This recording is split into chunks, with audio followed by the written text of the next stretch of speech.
Olá, seja bem-vindo a mais um programa de perguntas e respostas aqui no canal. Para participar é muito simples, é só ir até o nosso Instagram, @LeandroRuschel, e enviar sua pergunta quando abrimos as caixinhas nas quintas-feiras. Se você gosta do meu conteúdo, se você achar pertinente as informações trazidas neste vídeo, deixe o seu like e envie o material para o seu grupo de amigos, para o seu grupo da família, assim a nossa mensagem chega mais longe. Então vamos passar aqui a fazer um comentário inicial sobre os principais acontecimentos da semana e depois partimos para a resposta de algumas das perguntas que chegaram nesta semana. O destaque da semana ficou por conta da aceitação da denúncia contra o presidente Bolsonaro e vários outros aliados por tentativa de golpe de Estado, entre outros crimes. O que já era esperado. Estamos vendo mais um capítulo de um longo processo de censura e perseguição política à direita brasileira com o objetivo de blindagem da oligarquia política,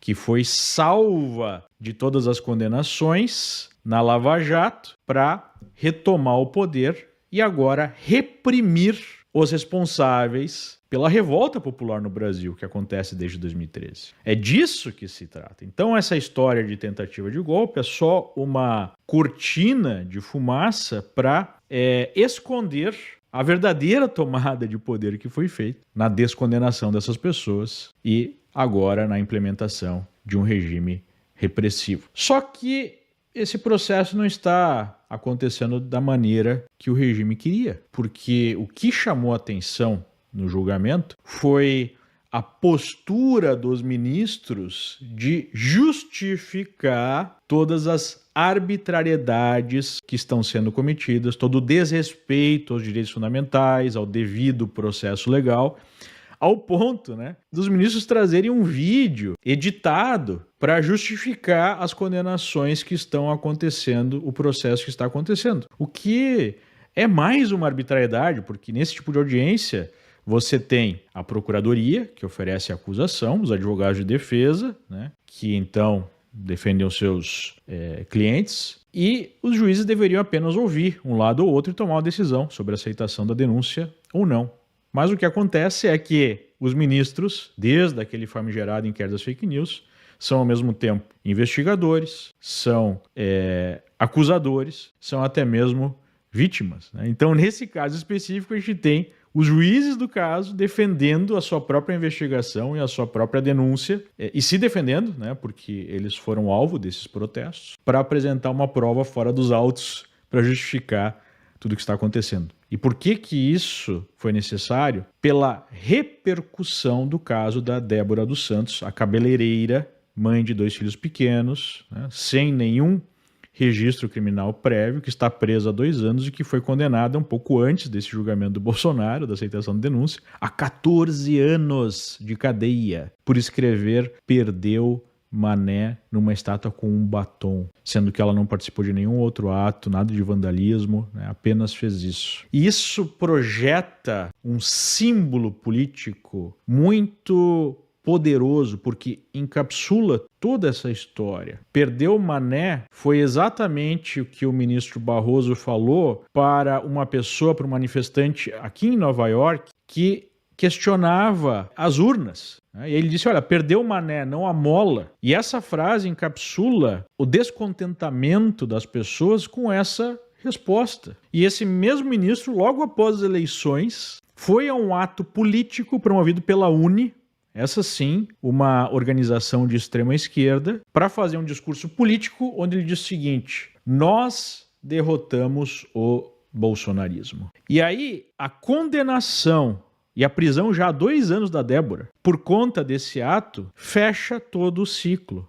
A indignação popular e a repressão profunda. E a reação foi tão forte, porque qualquer pessoa que tem um pingo de moral percebe ali o nível de arbitrariedade, que o Supremo foi obrigado a deixar a Débora ir para a prisão domiciliar, uma série de restrições indevidas, Ela nem deveria estar respondendo a isso. Mas enfim, por conta, né, de uma postura do ministro Fux, que disse, olha, acho que foi exagerado, estou pedindo vista, vou rever o processo. E no mesmo dia houve uma decisão para dar uma prisão domiciliar a um outro preso idoso que está com câncer, que tinha sido negada essa ida, né? Teve gente que não teve essa possibilidade. O Clesão, por exemplo, morreu mesmo com o pedido da PGR pela sua soltura. Tinha problema sério de saúde, morreu na cadeia. Então está ficando cada vez mais difícil para o regime sustentar essa lógica de tentativa de golpe, quando o que nós tivemos ali foi um protesto com vandalismo que deveria, no máximo, estar sendo julgado na primeira instância.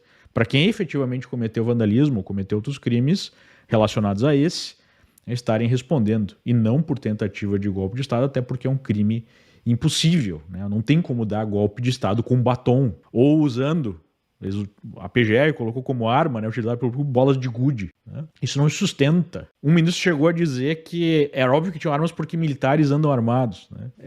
Essa lógica que não está no processo para justificar aí a repressão. E por que isso é importante? Isso demonstra que a pressão popular faz diferença. Foi essa pressão popular que produziu essa soltura, mesmo que temporária, da Débora, né, ou do outro preso lá com câncer, e está promovendo a anistia no Congresso. A militância de redação Globo à Frente tem ameaçado parlamentares, dizendo que processos contra líderes políticos voltaram para o Supremo a pedido de ministros, justamente para colocar aí uma faca no pescoço dos parlamentares, né, no sentido figurado, para que eles não votem a anistia. E isso sugere que essa coalizão entre centrão político, entre uma série de líderes e Supremo, está se esgaçando, porque existe embaixo a pressão popular. E essa dinâmica faz com que os políticos que têm que vencer no voto, ou pelo menos sinalizar apoio popular, não consigam simplesmente deixar de lado e continuar ignorando essa pressão, mesmo que tenha sido beneficiada essa classe pelas anulações, né, das condenações, pela blindagem. Então, essa distância e essa briga interna lá na coalizão do poder, que tem definido esse regime de repressão, pode ser um sinal de fim desse regime em algum tempo, se de fato essa disputa continuar. E é por isso que a pressão popular é tão importante. Nós vamos ter uma manifestação na Paulista na semana que vem. É preciso se manifestar, é preciso expor as arbitrariedades de forma sistemática, porque isso faz diferença. Se nós passarmos dessa fase, o regime nunca vai impor uma situação venezuelana do dia para a noite. É um processo, e esse processo está em curso. Se nós passarmos dessa fase em que ainda há alguma liberdade, alguma possibilidade de falar,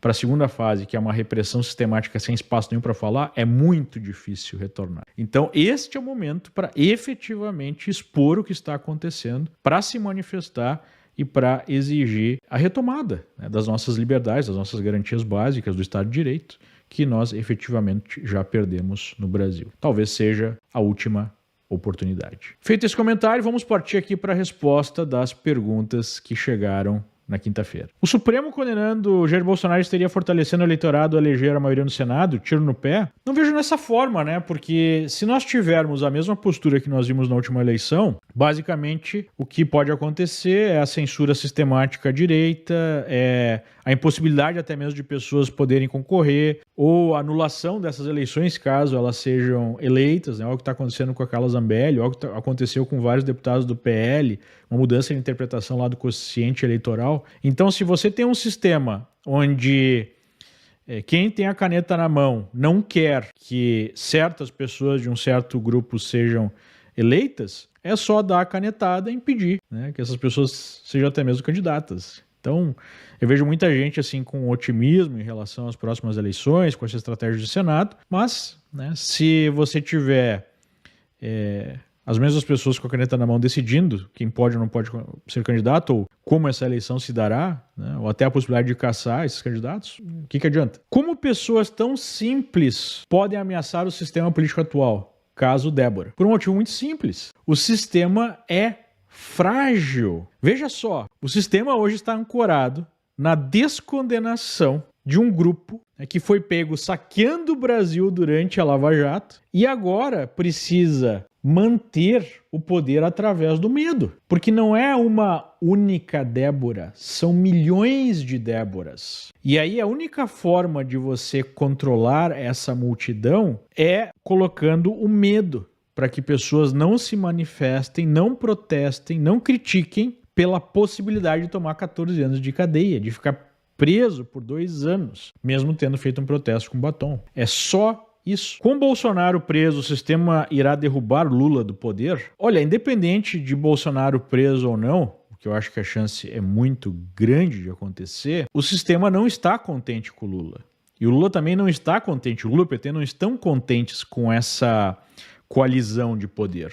Porque Lula não consegue implementar as medidas que seriam destruidoras da economia no nível que ele quer, né? Ele já está fazendo bastante estrago, mas não o suficiente, não o que ele queria. E ao mesmo tempo, o sistema não quer esse caminho de Lula de destruição da economia para consolidação de um poder autoritário, que seria um projeto venezuelano. Então é óbvio que essa coalizão está esgaçada. E ela já tinha ficado quebrada lá na época do Temer, né? Onde o PT se sentiu traído pelo Centrão. Então, o que nós vamos ver ao longo dos próximos meses é exatamente essa disputa interna de poder na coalizão PT-Centrão. Então, independente de Bolsonaro, o Centrão está em busca de um novo líder para manter a economia aquecida ou levar ela, né, mais adiante, um regime mais pró-mercado, mas que não seja radical, como eles colocam, né, no bolsonarismo, para querer refundar o Brasil e reformar o próprio sistema político. É esse tipo de candidato, esse tipo de líder que eles estão buscando, mas não será tão fácil. E esse vazamento do governo Trump, gostaria de entender o ocorrido. Bom, é muito simples, né? Algumas altas lideranças, vice-presidente, secretário de Defesa, secretário de Estado, Segurança Nacional, outras pessoas, criaram um grupo no Signal, que é um concorrente do WhatsApp, para tratar do ataque ao Iêmen, daquele grupo rebelde lá do Iêmen, que está promovendo ataques a navios no Oriente Médio, né? E aparentemente foi colocado nesse grupo um jornalista da revista The Atlantic, que é a revista líder aí dos globalistas. E aí esse repórter vazou essas comunicações. E isso virou um escândalo no sentido que seria uma falha, né, de segurança utilizar um software como o Signal para esse tipo de conversa, né? Então, esse é o problema. Só que o aspecto mais interessante, eu acho que isso, no final das contas, não vai dar em nada, porque não colocou em risco, de fato, a segurança nacional, os ataques estão sendo bem-sucedidos. Mas a parte mais interessante foi observar algumas conversas internas e demonstrando o quanto, de fato, o regime americano entende que essa relação com a Europa é uma relação que precisa ser reorganizada. Porque o J.D. Vance, que fez parte desse grupo, colocou, olha, eu não sei se faz sentido nós atacarmos esse grupo rebelde lá no Oriente Médio, já que isso vai beneficiar a Europa. A maior parte do trânsito de navios que está sendo prejudicado, está aumentando o custo, né, das entregas, vai para a Europa e não para os Estados Unidos, porque passa ali pelo canal de Suez. Então eu não sei se vale a pena, a gente vai ter que cobrar por esse serviço de alguma forma, né? Acho que esse é o aspecto que foi mais interessante da conversa, entender essa lógica nova do governo americano, de entender que esse serviço de polícia do mundo deve ser cobrado, digamos assim, dos aliados. Desanimada. Para nós, só acontecimentos injustos. Para eles, só coisas boas. Trump silencioso. Olha, nós temos que lembrar daquilo que o Churchill falou. Só posso oferecer suor, sangue e lágrimas. Não tem outra possibilidade, porque essa é uma guerra de longa duração. Nós já estamos nessa guerra há muito tempo. É a guerra das nossas vidas. Não vai ser resolvido no curto prazo. Não podemos esperar por soluções mágicas externas, né? Um Trump definindo alguma coisa que vai mudar radicalmente o que está acontecendo no Brasil. A solução é interna, a solução vem do Brasil, mas não é uma guerra fácil. É uma guerra que vai se desenvolver em várias e várias batalhas, né? E como cristão, eu tenho a consciência de que a nossa luta é para a vida eterna, não é para os próximos dias ou semanas. Com a provável prisão de Bolsonaro, qual será o próximo alvo da perseguição? O próximo alvo da perseguição é você, né? O próximo alvo da perseguição, sendo tirado de circulação os líderes do movimento, é baixar, né, para as linhas inferiores, para as faixas de hierarquia inferiores, porque é assim que se desmantela qualquer movimento. Então, cortando a cabeça dos líderes, você aumenta a repressão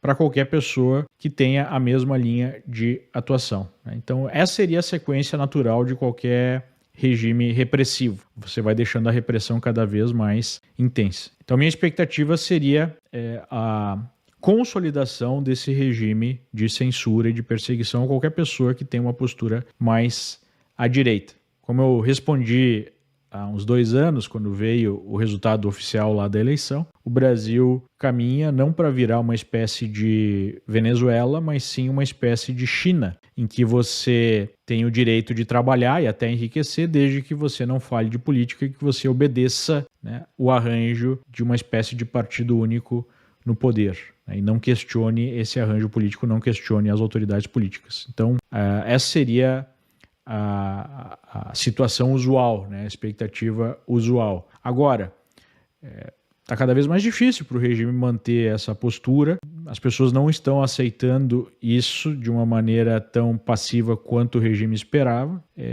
Vamos ter que avaliar, né, os próximos desdobramentos. Mas o mais provável ainda seria isso. A situação no Brasil chegou nas últimas fases para de fato ser aplicado o comunismo? Sim e não, né? Obviamente que nós não estamos falando aqui do comunismo aplicado como ele foi na União Soviética, né, através de uma ditadura do proletariado ou coisa do gênero. Então não é esse tipo de comunismo.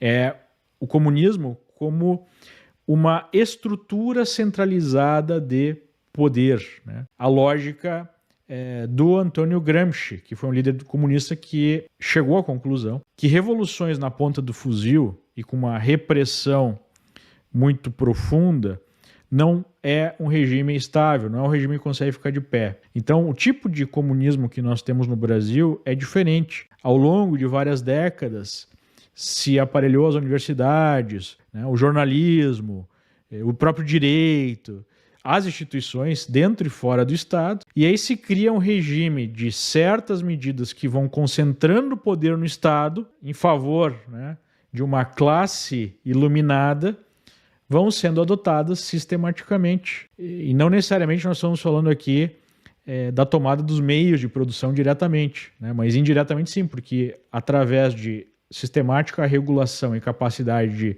fazer um negócio prosperar ou fazer um negócio não prosperar, você vai tendo o controle direto e indireto do Estado da economia, mas com uma certa liberdade para a economia funcionar, né? Para não morrer de fato. Foi isso que os chineses aprenderam. Eles aprenderam que era preciso dar liberdade para a economia, porque senão eles iam acabar como a União Soviética.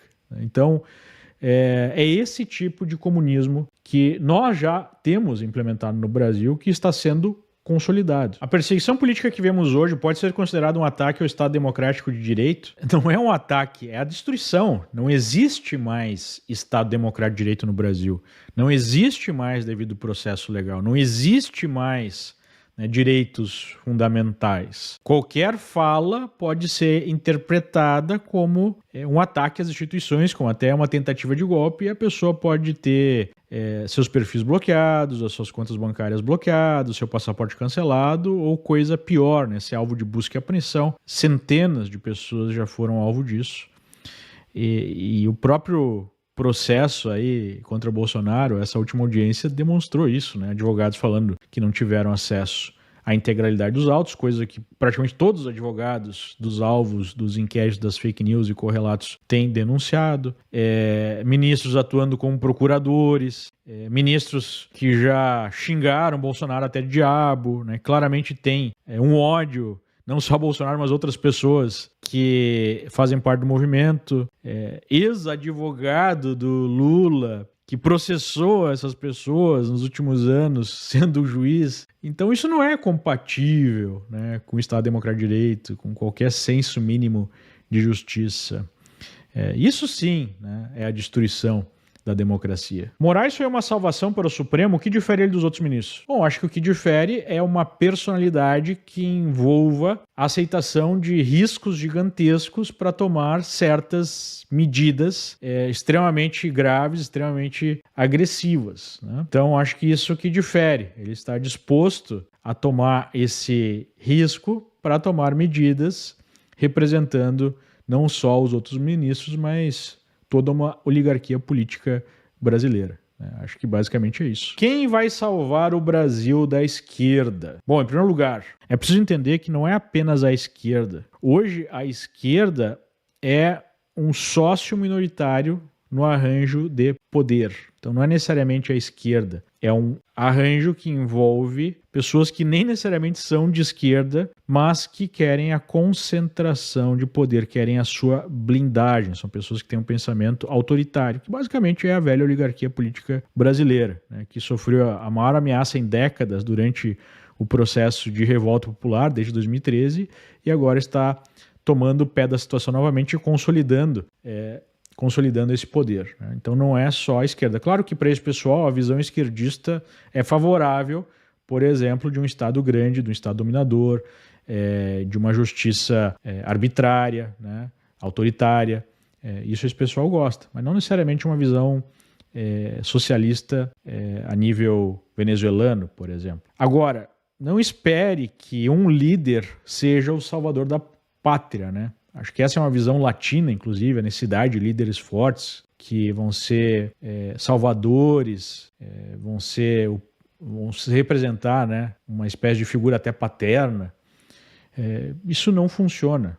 Quem salvará o Brasil, se é que o Brasil tem salvação, serão as pessoas, é o povo, é cada indivíduo que através, né, do despertar da sua consciência individual vai atuar para refundar o país, através da associação com outras pessoas no trabalho em grupo, mas que vem da iniciativa individual. Então, o mesmo processo que a esquerda brasileira fez de aparelhamento das instituições precisa ser feito pela direita, que começa lá, né, na sua cidade, no seu bairro, na Câmara de Vereadores, nas associações profissionais, enfim, nas próprias empresas. Esse é o trabalho que é necessário ser feito. Você pega no seu condomínio, na sua família, você cria um grupo, você passa a atuar politicamente a nível local e vai, então, ocupando espaços e fazendo o que você pode dentro do seu círculo. Se milhares, centenas de milhares, milhões de pessoas fizerem isso ao longo do tempo, a força é imparável. Não tem o que o sistema possa fazer para impedir, aí sim, a tomada do poder e a reconstrução do país. Se o Tarcísio ganhasse nas eleições, o Supremo permitiria a anistia? Eu não sei, é uma hipótese. Inclusive, a militante de redação chegou a dar recados aí ao longo da semana que Bolsonaro poderia deixar de ser preso se ele abrisse mão da sua candidatura, né? Se, enfim, apoiasse uma figura como Tarcísio. É difícil dizer, porque se uma coisa é consistente na história política é que nunca se abre mão do poder por iniciativa própria, né? Nenhum grupo, nenhuma pessoa que alcança o poder ou que tem cada vez mais poder vai abrir mão desse poder por iniciativa própria. Se isso acontecer, será por uma pressão interna do próprio sistema, da própria coalizão aí que mantém esse estado de coisas no Brasil. Não será por iniciativa própria. Mas sim, né, existe a possibilidade de uma distensão se houver um ajuste aí para nós voltarmos a ter uma espécie de teatro das tesouras 2.0. Trump vai realmente utilizar a legislação americana para sancionar Moraes? Olha, a conversa que se ouve nos bastidores é que há uma grande chance disso acontecer, mas não só contra o ministro Moraes, mas vários assessores e pessoas de outros órgãos, como Polícia Federal, como até mesmo Ministério Público. Há no círculo interno do Trump essas sanções sendo discutidas, mas, né, é uma decisão final do Trump que envolve, além do mais, questões diplomáticas, mas que há sim isso sendo discutido e há uma grande chance disso acontecer, sem fato há. Também há em paralelo aquela lei que pode ser aprovada no Congresso, que já passou pela Comissão de Justiça, que aparentemente tem apoio suficiente para passar tanto na Câmara quanto no Senado, que também é, né, uma lei que pode ser utilizada. Então, há uma série de iniciativas. Obviamente que o tempo disso acontecer e a forma disso acontecer é a do governo americano. E não podemos esquecer que o próprio Trump, a própria administração, tem centenas de problemas para resolver ao mesmo tempo e que o Brasil nunca foi uma prioridade, né, para os Estados Unidos. Isso é histórico, isso não é só um problema do governo Trump. Então, essa é a situação exata. Qual é a previsão da economia brasileira para o próximo decênio? Olha, fazer uma previsão para a economia brasileira para os próximos 10 anos é praticamente impossível, né? É difícil fazer uma previsão para os próximos 10 meses, dado o nível de incerteza política e econômica que nós temos no Brasil desde sempre, né? Mas basicamente o que eu posso dizer é o seguinte: a expectativa para a economia brasileira passa por 2026, para as próximas eleições. Se houver uma mudança de governo e assuma um governo mais pró-mercado, nós temos uma perspectiva até de ótima recuperação, já que os ativos brasileiros estão no chão, né? Os preços das ações, dos ativos estão muito baixos, justamente pelo risco político que é oferecido por um governo de visão marxista, socialista mesmo, né? Que só adota uma postura minimamente próxima do mercado para não perder o apoio do mercado, né? Mas é um governo que não tem uma visão de desenvolvimento, de criação de riqueza.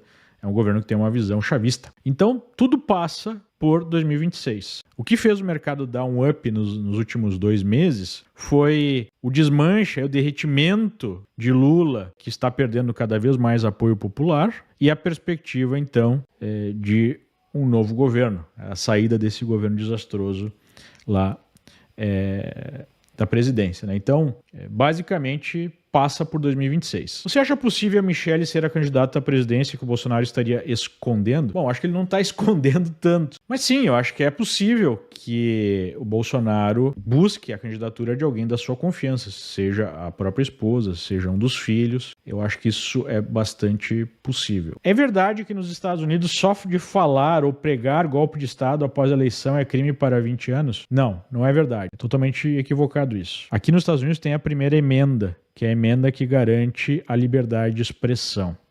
Então, enquanto você estiver falando sobre qualquer coisa, até mesmo sobre golpe de Estado em nível de discussão, isso não é punível, isso não é um crime. Agora, a partir do momento que você estiver atuando em relação a isso, com meios que efetivamente podem criar um golpe de Estado, a destituição do governo americano, isso é um crime de sedição, punido sim para penas de 20 anos ou mais, né? Mas é muito raro que pessoas sejam condenadas a esse tipo de crime. É preciso que efetivamente aconteça, né, essa organização.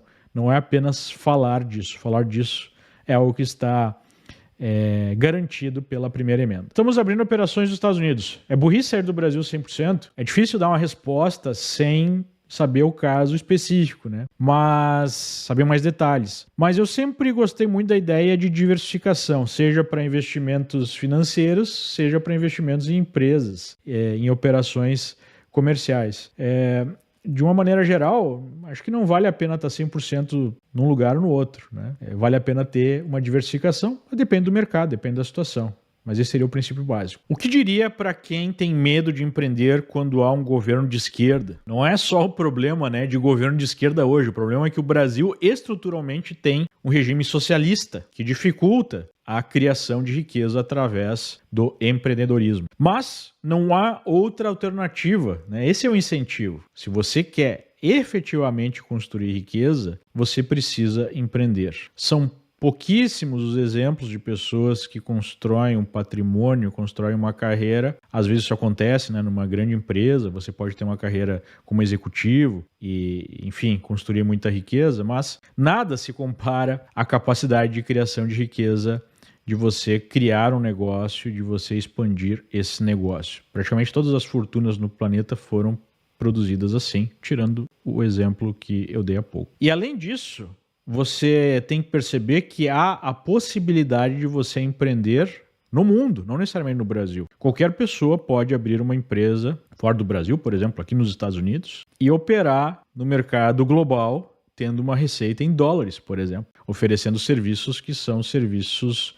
digitais ou outros. Então, são essas duas perspectivas. Uma, que é necessário empreender de qualquer forma, e aí você pode ser inteligente para estar menos, né, exposto aos problemas brasileiros. E 2, você pode empreender globalmente, mesmo estando no Brasil. Como está a economia nos Estados Unidos e a aprovação do Trump? A aprovação do Trump segue bastante alta, se nós levarmos em consideração um ambiente profundamente polarizado. Eu acho que dificilmente nós vamos ver nos próximos anos ou décadas qualquer presidente tendo uma aprovação, né, maior do que 50%, porque há uma divisão na sociedade. Mas dentro da perspectiva histórica de Trump, ele tem uma aprovação alta, né, perto dos 50% pela média aí dos institutos.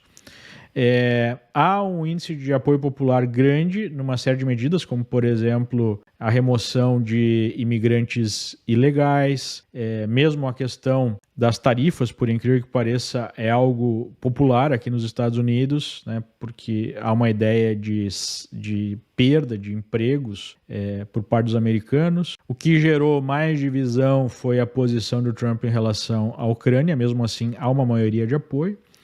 A economia segue aquecida, mas essa incerteza gerada principalmente pela política das tarifas tem produzido uma queda no preço das ações nos últimos dias, nas últimas semanas, nos últimos mês e meio. Mas isso também já era um pouco esperado porque a bolsa estava bastante sobrecomprada. A inflação ainda está relativamente alta, mas há uma perspectiva de melhora em relação à inflação. Mas eu acho muito difícil que não aconteça algum tipo de recessão, algum tipo de correção na economia que já está devida há muito tempo, né? Porque se de um lado essa posição de rever gasto do governo, de cortar gasto do governo, de diminuir o tamanho do Estado é muito positiva para o médio e longo prazo, ela é recessiva no curto prazo, porque, como disse o secretário do Tesouro, o mercado estava aí dependente, né? Viciado nos estímulos governamentais. E agora precisa de um detox. E esse detox representa a possibilidade de uma queda no preço de alguns ativos, como as ações, e alguma recessão aqui nos Estados Unidos, né? Então, essa é a situação no momento. Qual a sua sugestão sobre ir embora? Para onde? Estados Unidos ou algum país europeu? Olha, isso passa por uma análise pessoal, né? Tem muitas características. O que você tem que entender é que Europa e Estados Unidos oferecem um estilo de vida, as possibilidades de negócio, até mesmo de evolução pessoal muito diferentes. Aqui nos Estados Unidos é um ambiente muito mais favorável à criação de negócios, né, à iniciativa individual, ainda mais agora, né, com uma presidência Trump. Enquanto na Europa é uma visão mais socialista, uma visão de direitos, né, garantidos pela população em altos impostos, e isso gera uma economia bem menos dinâmica. Nos Estados Unidos não há um problema sério que há na Europa de imigração islâmica em massa, que tem produzido uma série de problemas, né? Um choque cultural muito grande. Então, são duas situações muito diferentes. Eu acho que a Europa até pode passar por um surto de crescimento se essa chacoalhada dada pelo governo americano funcionar, né? Da Europa precisar retomar os seus valores tradicionais, mas eu vejo isso com muita dificuldade. Então, sou suspeito de falar, porque eu estou nos Estados Unidos há 10 anos, foi a melhor decisão que já tomei, e eu tenho uma ligação com a Europa, né? Sou descendente de italianos, de alemães, visito bastante o continente e vejo esse problema ou uma série de problemas nos últimos tempos, né? Então, eu escolheria sempre pelos Estados Unidos, mas depende de uma série de características pessoais da sua situação individual. Profissionais de TI podem ter visto de residência facilitado com essa nova visão dos Estados Unidos? De uma certa forma, sim, né? O próprio Trump tem dito que quer facilitar o green card para estudantes americanos que se formem aqui, e o próprio Elon Musk, que é uma figura muito influente no governo, tem defendido a facilitação de green card de vistos para pessoas que possam agregar aqui nos Estados Unidos, né? Agregar com conhecimento, e TI, obviamente, que é uma área vasta, é a nova economia, e a falta de mão de obra, né? Especialmente aquelas pessoas que estão no nível mais alto.